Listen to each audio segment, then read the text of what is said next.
palpak na feeding program ng DepEd.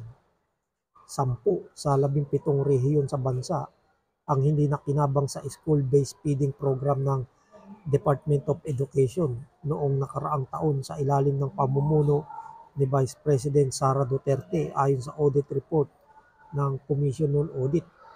Sa COA report para sa 2023, sinabi na 21 schools divisions office sa iba't ibang bahagi ng bansa ang nakaranas ng pagkaantala o hindi na-deliver sa oras ang pagkain at gata sa ilalim ng 5.69 bilyong piso school-based feeding program ng DepEd.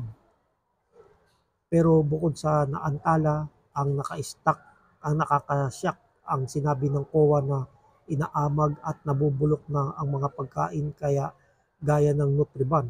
Pinansin din ng COA na hindi maayos ang pagkakabalot ng mga pagkain at walang manufacturing at expiration date ang mga ito. Pinatotohanan naman mismo ni DepEd Secretary Juan Edgardo Angara ang mga nakitang insekto sa Caravan, Milkyban at Nutriban na dineliver sa kanyang probinsyang Aurora. Sa Bulacan, ang mga ipinadalang pagkain ay hindi napakinabangan ng mga mag-aaral sapagkat sira na. Sa Camarines Sur naman, ang 100 milyong pisong halaga ng pagkain ay hindi umano dumating at ang supply contract para sa gatas ay hindi umano nalagdaan sa Palawan ayon pa rin sa audit report. Nauna umano ang pagbabayad sa supplier kaya sa pagdating ng mga pagkain. Ayon pa sa report, may mga rehiyon na late dumating ang gatas o walang dumating sa buong school year at nangyari iyon kahit na release na ang pondo sa unang quarter pa lamang ng 2023. Sinabi naman ng isang opisyal ng DepEd na kinokonsolidate na nila ang mga ulat ng COA.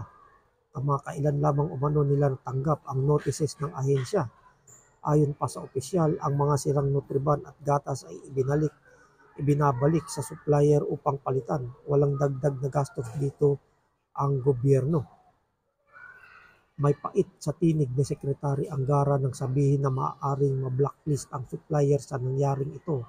Kung mahina ang performance ng supplier, tiyak daw na hindi ito makakasama sa nangyaring ito na nagkaroon ng kapalpakan ang feeding program ng DepEd. Ang pera ng taong bayan ang nasayang. Napakalaki ng 5.69 bilyong piso na pondo para sa programa pero panis at bulok ang na-deliver at marami pang hindi dumating sa oras.